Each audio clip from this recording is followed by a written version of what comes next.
and valued more than 3 decades later. The Hamlin Lake Association also joined a broad coalition of plaintiffs opposing oil and gas drilling in the Manistee National Forest. That led to further collaboration with the Michigan Land Use Institute and the West Michigan Environmental Action Council to establish the Nordhaus Dunes wilderness area, which adjoins Ludington State Park's northern boundary. That happened in 1987. However, the litigation and appeals continued for nearly another decade. All of those skirmishes, some with significant cost, led to a decision to establish a separate 501c3 partner for the Hamlin Lake Association. Thus was born the Hamlin Lake Preservation Society in 1997. It inherited all of the officers, directors, members, and assets of HLA. Now, I'm pleased to confirm that our relationships with Ludington State Park leadership, Jim and Dan now, Mike previously, have always been positive and of mutual benefit. Unfortunately, that has not always been the case with a parent organization such as the DNR and with the political superordinance.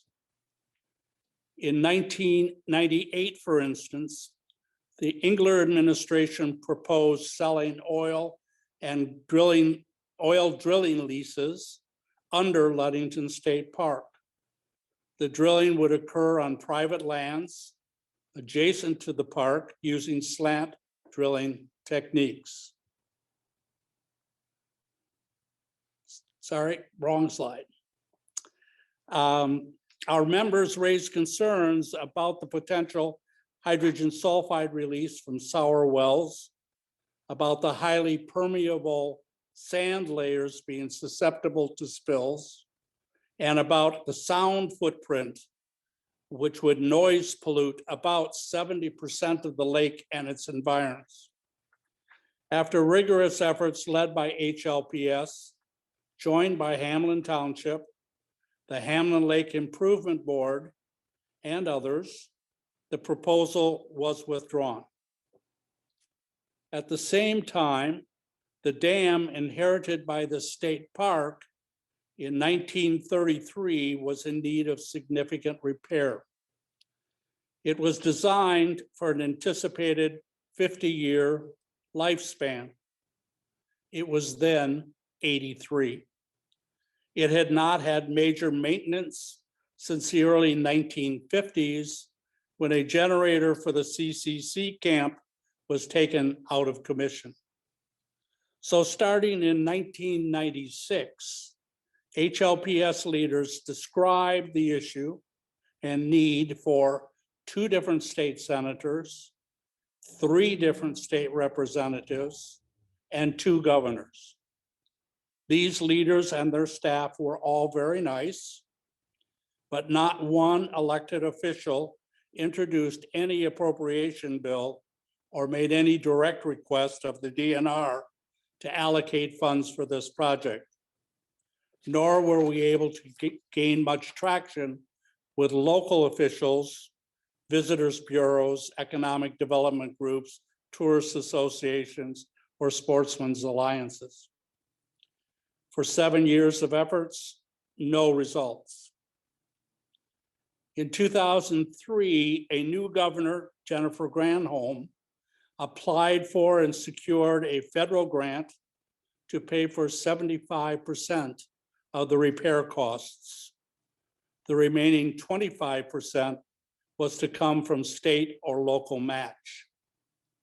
HLPS indicated that we would guarantee $50,000 of that match. But again, no other local organization or governmental unit made any commitment. With the clock ticking and the federal grant about to expire, in December 2005, just days before legislative adjournment, State Senator Gerald Van Workum and State Representative David Paulsrock were successful in securing an appropriation in excess of the required match. Repairs began in 2006, the culmination of a 10-year campaign. My colleagues will continue by describing a variety of HLPS activities that continue the effect, the water resources that we share with visitors to and friends of the Ludington State Park. You'll see that those projects are extensive. I believe Wayne is, Yes. Our president is next.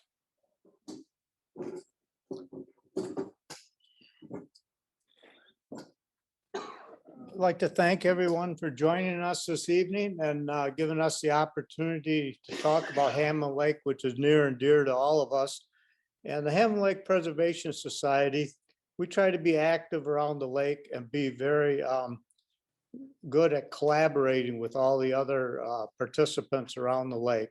And we take pride in that. We have over 200 members, and we like to keep an active face on the lake, making improvements, maintain the quality of the lake.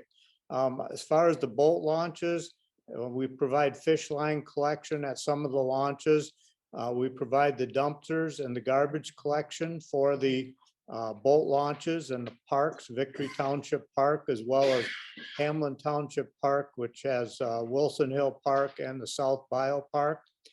We've provided bulletin boards along with some very nice maps of the lake to show users of the lakes where the existing boat launches are and the approximate shoreline of the lake and other features of interest on the lake. Another project that we participated in was the Dune View boat launch improvements. That site was being used. It's a road ending, Dune View road ends at Hamlin Lake, just to the south of the North Bio. And that was never a very good situation in that there was no good parking area there for those people using that boat launch area. So Hamlin Township bought some property there and turned it into a parking lot. And that was supported by Hamlin Lake Preservation Society, made donations, as well as the Fin and Feather Club of Mason County. So that site now, it's not a designated boat launch, it's more of an access site. It's suitable for canoes, kayaks, very small boats, but it is not suitable for launching larger boats.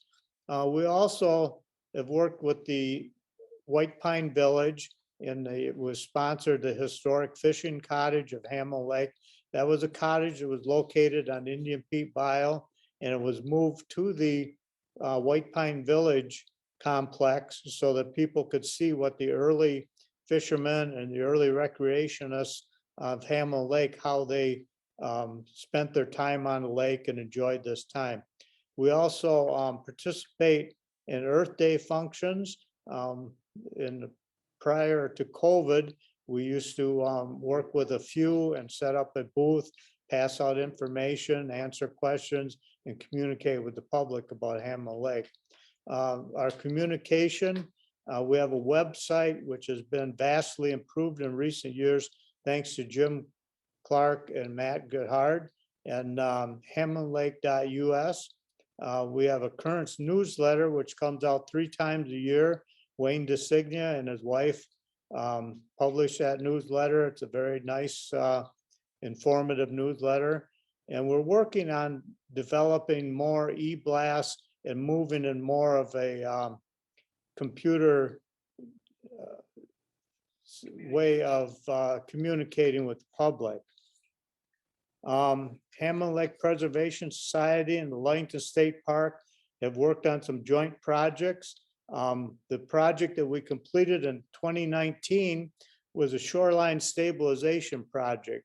And if you look at this, look at the left picture here where I have the arrow, the cursor, and this is the lower bank. It's not a high bank, but it's a low bank. And the idea of this project was not only to repair this bank and restore it to stop the erosion, but also to make this a demonstration project. Once this project was completed, we were able to put some signage up, help educate the public to the importance of, maintaining the quality of the shoreline. And this is the picture before the work was done, and this is the picture after the work was done. And if you're out there on the island trail, you'll walk by this, and now it's even more pronounced. The vegetation is growing in, and it looks much nicer. And the shoreline stabilized. It's a nice, healthy shoreline that promotes habitat and wildlife. The other part of this project was the low bank restoration. That's this area here. And this area here had all eroded into the lake. This area out here is where the old CCC workers had installed a breakwater, and it had held up for a number of years and then eventually failed. And this entire bank had eroded, and the island trail was right in this area. So what we've done, if you look to the right picture, we've filled this in with soil, restored the island trail through its original channel. And then on the lakeside, these are core bundles that will eventually disintegrate and disappear.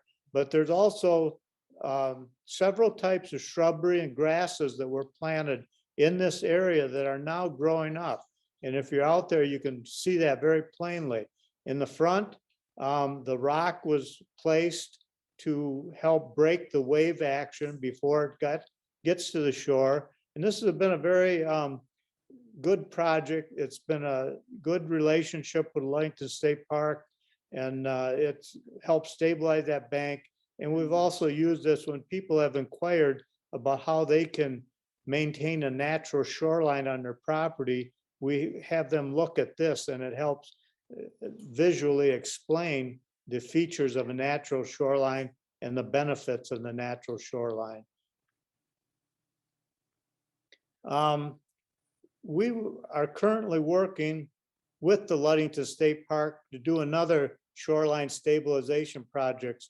At this time, we're just developing the scope of work, starting to seek permits, and then hopefully do the work in the fall. And this future project is located from the walk bridge on the Sable River in the Ludington State Park downstream, primarily on the north side of the river, but also there's an area right near the bridge on the south side.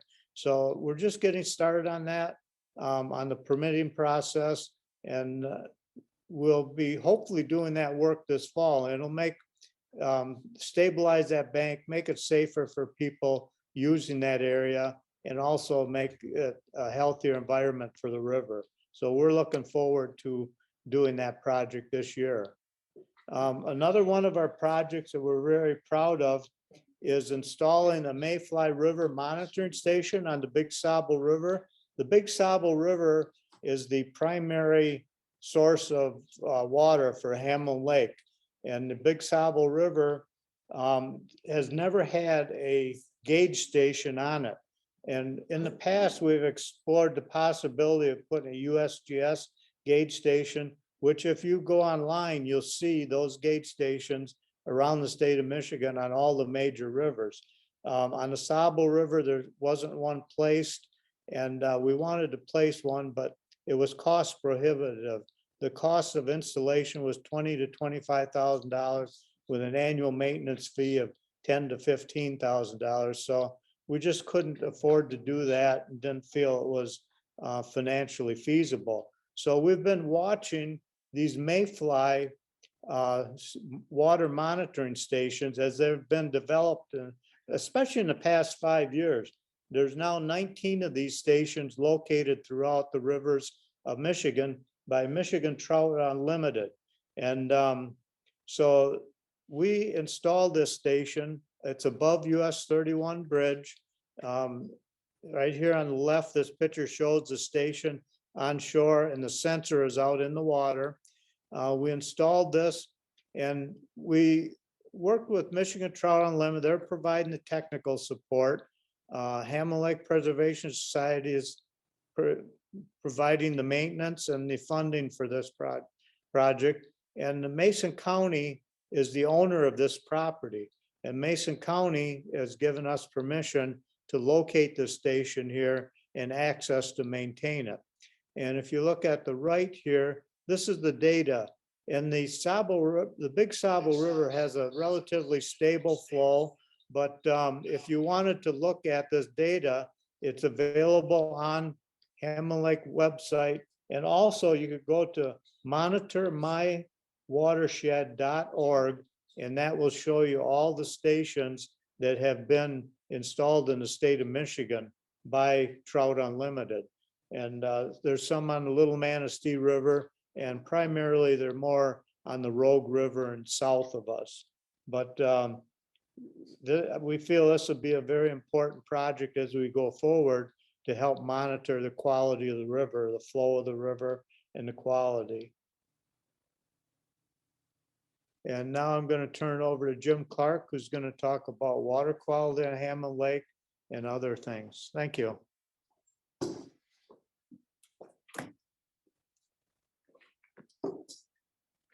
Okay, is there any chat issues that need to be brought up? They can be.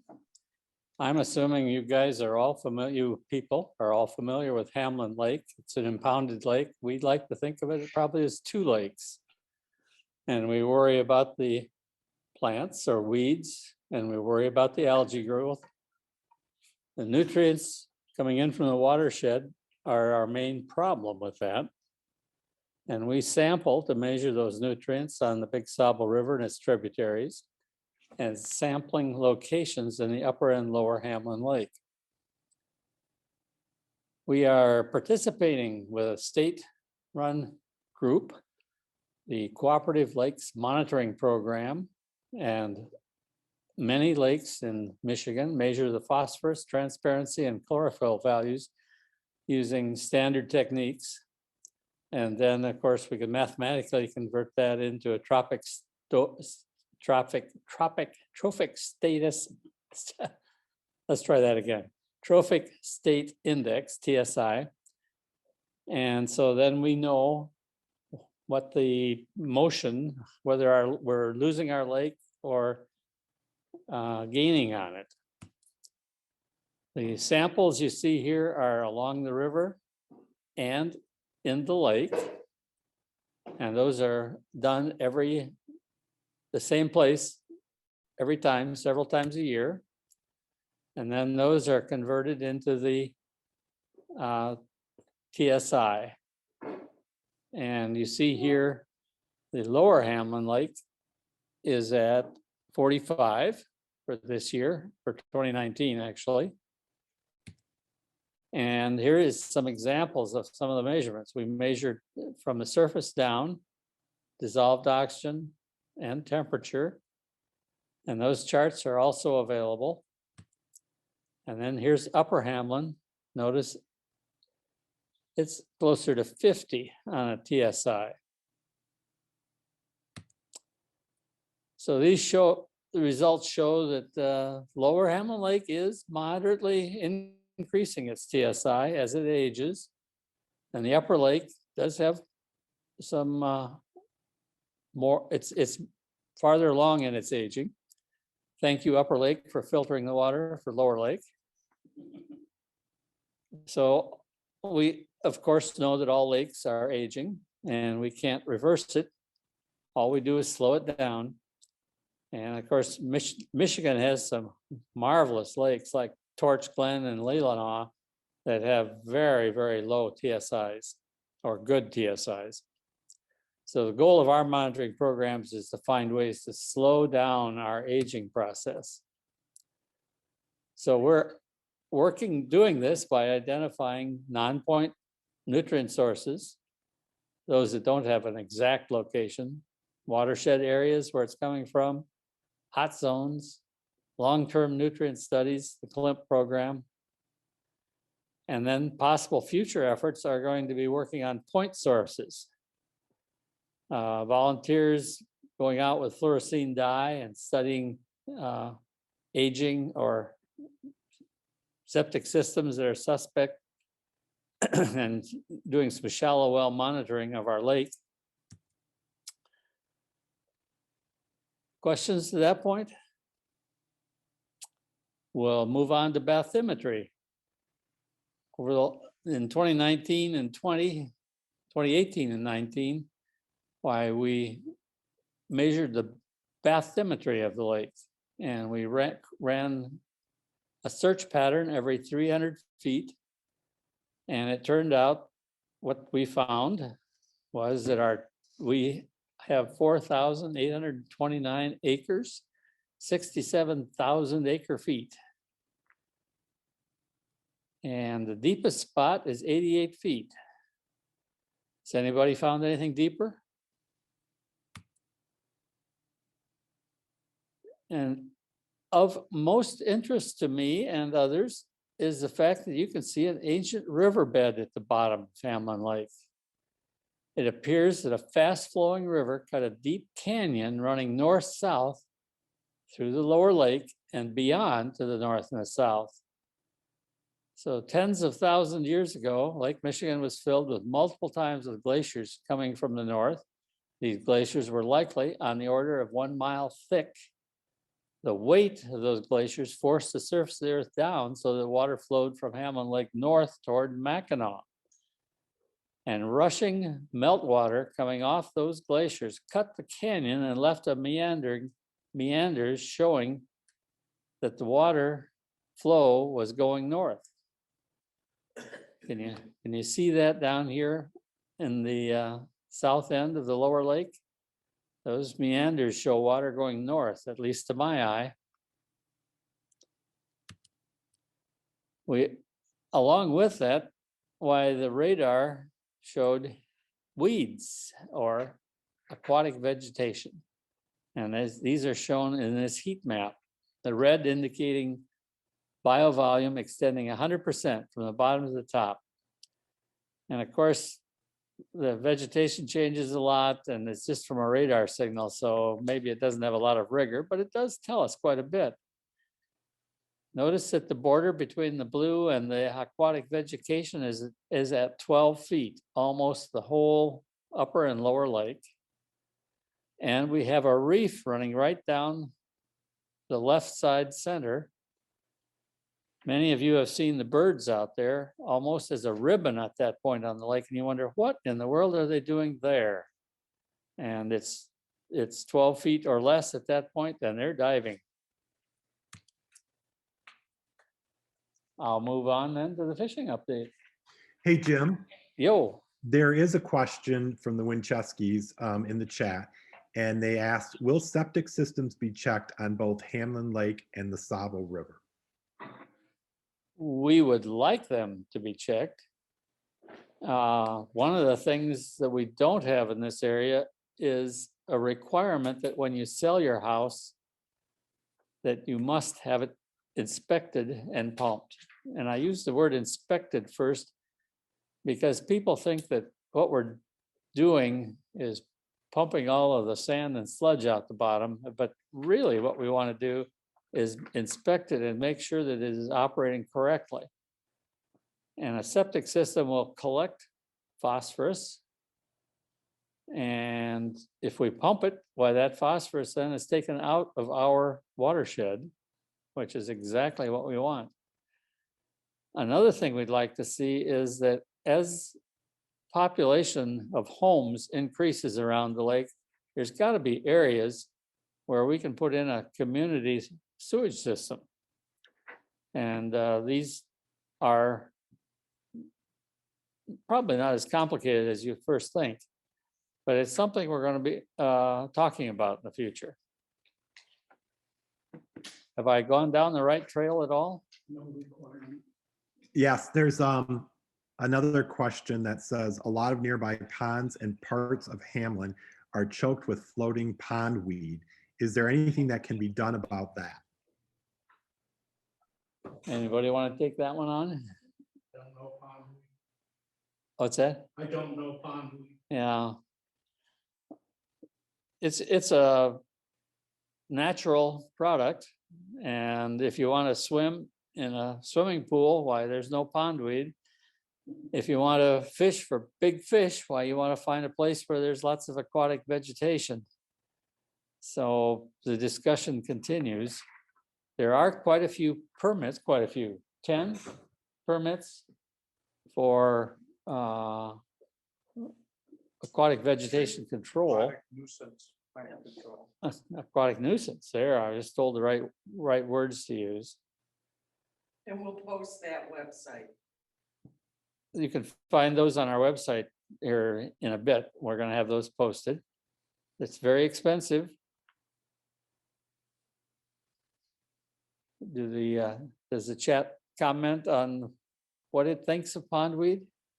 No, but why don't you go let Wayne continue, and then we'll open up if people want to ask questions as opposed to chat. We can follow up on that one. Okay, on Hamlin Lake, the DNR would like to do creel census survey and fishery surveys every 10 to 15 years. And looking at this slide, you'll see that they've tried to do that. Starting in 1932 was the first creel survey. The most recent one was 2019. And we helped fund that. HLPS helped fund that along with the Mason County Fin and Feather Club in Hamlin Township, because we understand how much recreational fishing means to this area's tourism and also to its local residents. So very important for us. Again, fish studies that are done. Here's the years that they were done. Fish stocking in the lake, the muskie plantings. When it's referring to 2005 muskie plantings, that's when the DNR actually resumed muskie plantings. In 1988 and 89, in that area, there were muskie plantings of tiger muskies, which were a hybrid muskie, a cross between a muskie and a pike. And those plantings were not deemed to be successful because it never really created the fishery that it hoped to. There were some large tiger muskies taken, but not very many of them. So that was discontinued. And then in 2005, the DNR resumed planting muskies. And the goal now is about 2,000 muskies every other year for the Hamlin Lake. And whenever possible, they want to use the Great Lakes muskie, which is the native muskie of Hamlin Lake. So that's the muskie planting goal. Walleye plantings was started in 1990 through 2000. There are over 1.2 million, and from 2012 to 2020, another 634,000. And these walleye plantings are made possible by the Mason County Walleye Association, which has ponds located just south of Ludington. The Michigan DNR nets muskies to obtain the eggs at the Muskegon River, and then they deliver those once they hatch to the Mason County walleye ponds. Then the fingerlings are planted in the spring in Hamlin Lake. And it's been a somewhat successful fishery. It's a popular fishery. Walleyes are very popular for the fishermen of Hamlin Lake. Bluegill plantings were done for a number of years, and it was never really seen as being a successful way to help the bluegill or panfish populations. From 1998 to 2011, there was some plantings. In the last planting in 2011, there were 8,600 hybrid bluegills planted at Victory Park. I think what I can do best, I'm going to read from Mark Tonello's last fisheries report, which was 2012, 2013, his analysis of Hamlin Lake. Hamlin Lake remains one of the best and most popular fishing lakes in Western Lower Peninsula, with a large, diverse fish population that is healthy. Native species like bluegills, pumpkin seed sunfish, rock bass, Largemouth and smallmouth bass should continue to thrive in Hamlin Lake without direct management efforts. While northern pike and Hamlin Lake grow slowly, natural reproduction supports the population, and some larger individuals are present. At times in the past, hybrid sunfish have been stocked in Hamlin Lake by the Hamlin Lake Preservation Society. However, none of the stocked hybrid sunfish have ever been caught in any fishery surveys. Also, the stocking of hybrid sunfish into Hamlin Lake could have a negative effect on native bluegill populations, including the potential for competition, reduced bluegill growth, and compromised genetic structure from interbreeding. Therefore, it's recommended that hybrid sunfish not be stocked in Hamlin Lake. So that was discontinued. At this point, the walleye fishery appears to be heavily dependent upon stocking, despite the presence of naturally reproduced fish in most years. Therefore, spring walleye, fingerling walleye, Muskegon River strain should continue to be stocked in the Hamlin Lake at a rate of 28 per acre, 150,000 fish every other year. Now, Hamlin Lake is due to be stocked again this year. It was not stocked last year, and no lake was because of the COVID.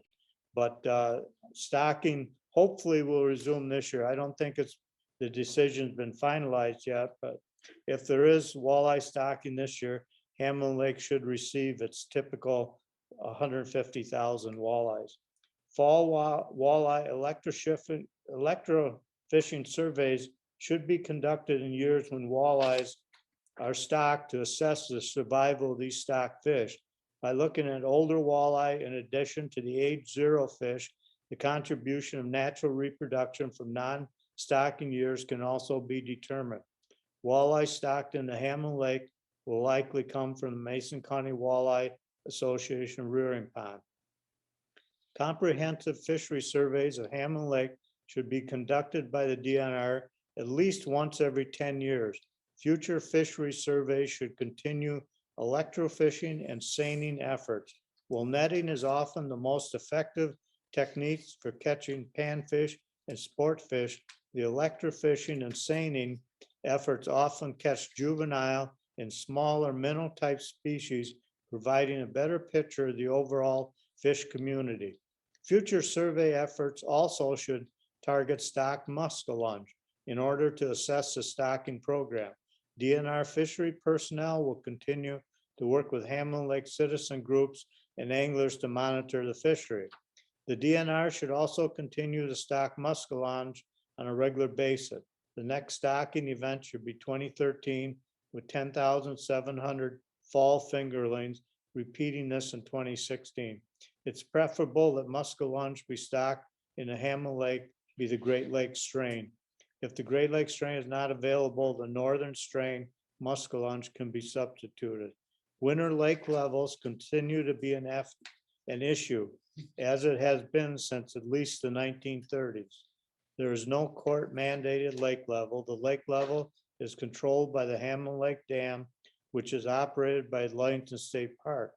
Current Ludington State Park Hamlin Lake Dam operation plan calls for the lake to be level to be lowered by 2 feet in elevation of 592.20 on the 4th Monday of October, and then raised to the summer level elevation 594.20 in the spring of each year. And what determines the date that the lake raising starts is when all floating ice is off of the lake. Now, I was out to the park today and it doesn't appear like the lake is being raised yet, but it will very soon. There's been one small area of ice in the Piney Ridge area that's prevented the lake from being raised at this point, but that should, we should start raising the lake very soon. As ice out dates are unpredictable and vary widely from year to year, no hard and fast refill data is specified in this plan. Instead, the plan states that refilling to summer level should commence after all the ice goes off the lake, which normally occurs around the first week of April. The logic behind lowering the lake level is to protect riparian infrastructure from severe storms in late fall and ice damage in the winter. However, as in the past, not all agree with current lake level management. Some believe that lowering the water level at the end of October negatively affects late fall fishing and waterfowl hunting, in addition to potentially affecting fish populations. From a purely fisheries perspective, a year-round stable water level would probably be best, although the need to balance fisheries issue with those of riparian landowners is understood. Any remaining riparian wetlands adjacent to Hamlin Lake should be protected, as they are critical to the continued health of the lake's aquatic community. Future riparian development and wetland loss may result in deterioration of water quality and aquatic habitat. Healthy biological communities require suitable natural habitat. Human development within the lake watershed, along with the shoreline and in the lake proper, has a tendency to change and diminish natural habitat.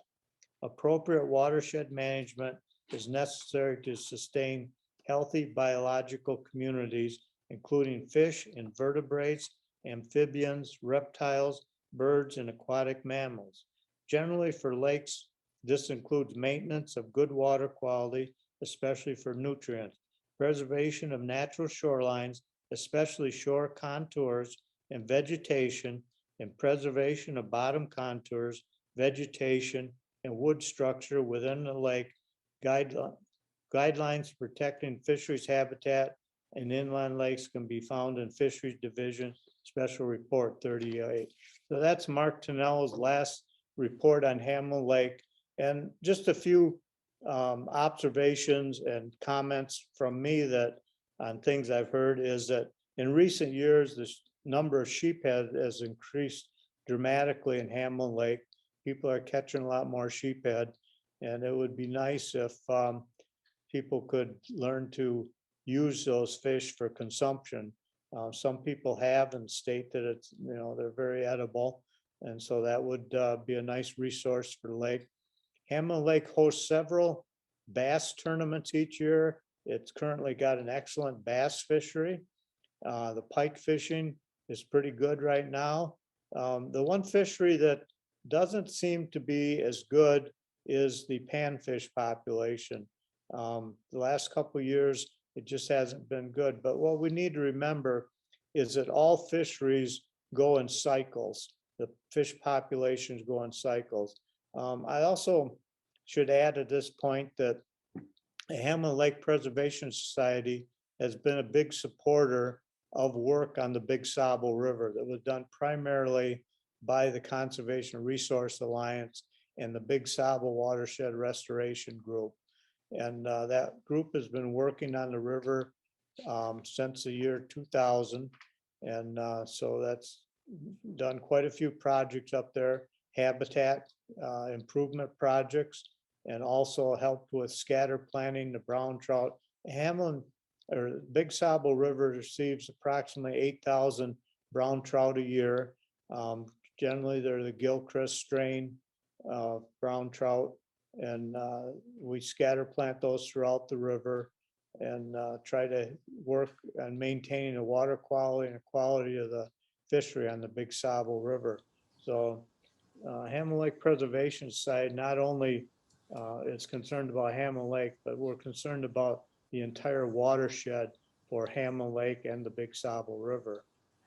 Some of our future projects and current project, Hamlin Lake Fireworks, that's a very popular event that happens every year on the Saturday closest to the 4th of July. Last year was the first time, I believe in 20 years, that there was not a Hamlin Lake Fireworks, and that was because of COVID. To provide these fireworks, it takes a large number of people assembled in the area of the fireworks. Also, we have large gatherings of people at Victory Township Park, Wilson Hill Park, and several other points around the lake where large groups gather. So we didn't feel it was a responsible thing to hold the fireworks last year. At this point, Steve Brock is the chairman of fireworks now. Kent Gage served that role for many years. And there's a lot of coordination and work that go into these fireworks to provide a safe environment and to provide a quality show. So we're hoping that there will be a fireworks this year. And at this point, we're hopeful that there will be. North Country SISMA is partnership activities.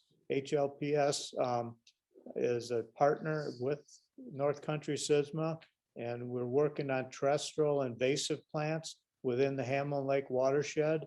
We're providing cost share on the removal of invasive plants within the watershed. That's a program we started last year. We'll be continuing it this year. Purple loosestrife is something that has been established more in the Big Sable watershed upstream. There's one location that's below LaSalle Road where there's a power line there that has a large infestation of purple loosestrife, and Hamlin Lake Preservation Society, as well as some of the local residents in the area, are going to be securing beetles that will be released in that area to control that purple loosestrife. And down in the Hamlin Marsh, that program was done a number of years ago, and it's been very successful in controlling purple loosestrife. There is purple loosestrife throughout the entire watershed, the Big Sable primarily, but it's not in large areas, large infestations.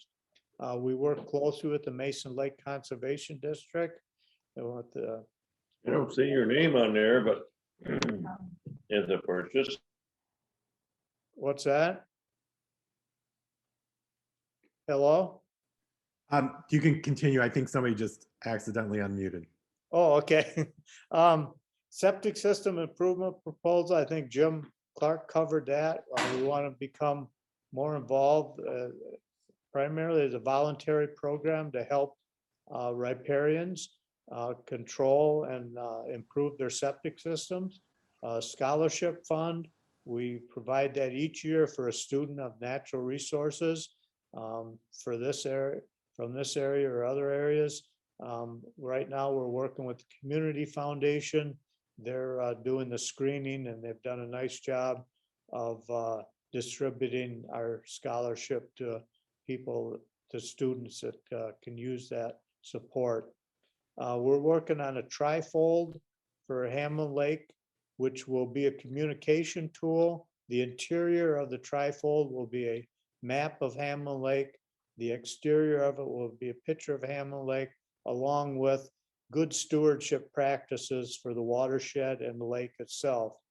Hamlin Lake Preservation Society provides welcome packets for new members and riparians around the lake. And these packets help give out information on how to be a good steward of the shoreline.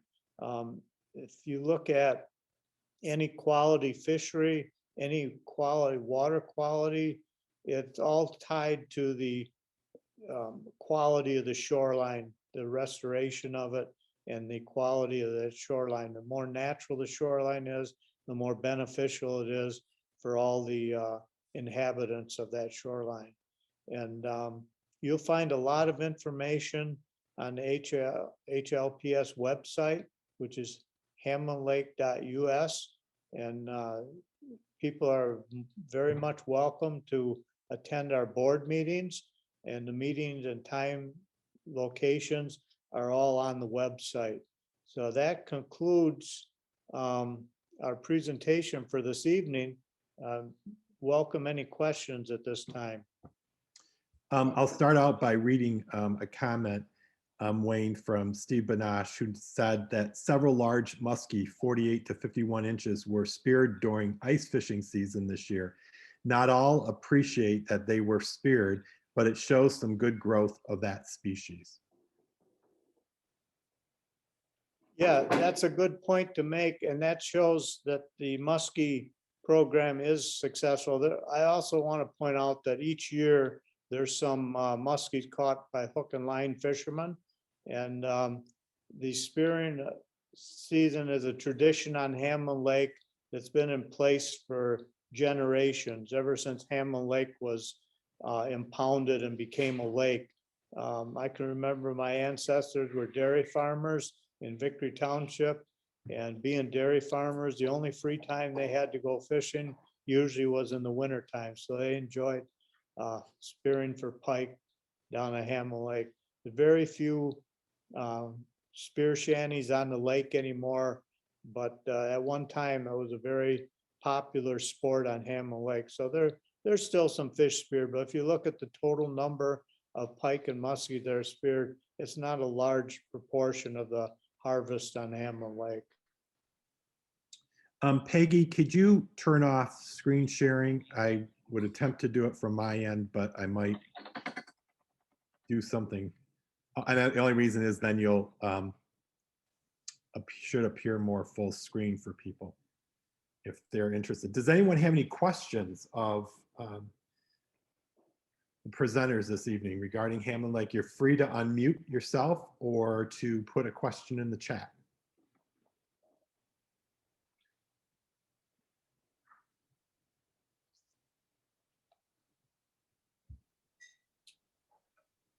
What about I have a the, question for Jim. yeah, Jim, it's Randy. yeah. Are there invasive aquatic species that we should be on the lookout for? In Hamlin Lake, there's zebra mussels, quagga mussels, and there's also been trying to think of the small fish that are so invasive. Gobies? Gobies. There's been some reports and documented cases of a few gobies in Hamlin Lake. So unfortunately, we do have those species in the lake. Another species that's gaining at the moment is the wild rice. And people have been noticing that in the bayous. And I've also seen it at the state park. So that will be growing. What about the muted swan situation? Is that under control? Yeah, Jim, at one time, it was common to see over 200 mute swans on Upper Hamlin Lake and throughout other parts of the lake. Now there are much fewer, and there are some removals done most years, but that's been handled very well by the U.S. Fish and Wildlife Service, and we've had no comments. This will be the 7th year of that mute swan removal process. Mhm. Good, well, thanks a lot, Wayne. You've done a great job. Thank you, Jim. There are numerous comments thanking you for the informative presentation and to keep up the good work. Does anyone else have any questions? I'd like to make an offer. We have the welcome packet that we send out to new members. If the members or your members would like to see that packet, I'd be glad to include them as I'd be glad to send that packet to them. That would be great. If send us an email. Francie just asked if the packet was online. The packet is a published book on enjoying, let's see, what is the title of that?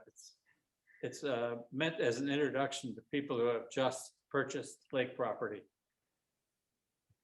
But that doesn't mean that if you haven't done that, you won't get good benefit from reading it. Right. So Patrick, I'll coordinate with you and get the requests from your members who would like a hard copy. Okay. Thanks. Any other questions? I'd just like to make a comment if I can, Patrick. Sure. As a member of both boards, and I see what both groups do. I'm very happy to see so many caring people working so hard for a shared resource. And I'd like to just invite further cooperation as we move forward. There may be things we can team up with between the two organizations for the benefit of the lake and the community. So good work, guys and gals. And Steve, they reminded me of that when last week we were in a planning session. We were talking about the kayak launch, and we discussed that at the kayak launch, we were intending to put some signage about water safety.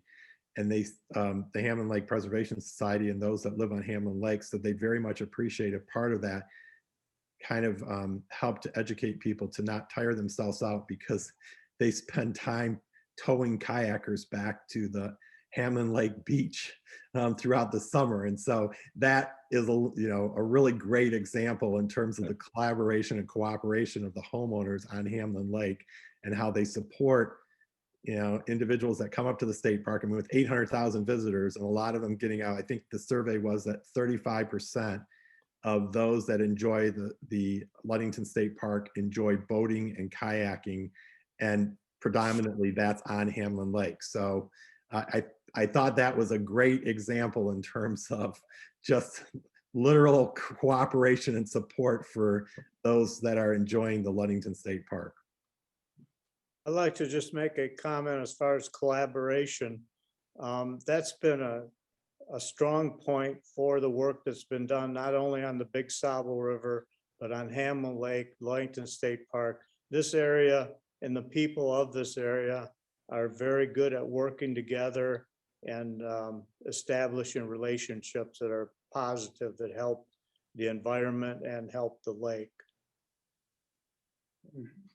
And your presentation and the four of your comments this evening certainly highlighted that, because it's very impressive in terms of the work that you've done and how we've all benefited in Mason County and beyond from that work in terms of the improvement in maintaining Hamlin Lake as a viable resource for all of us.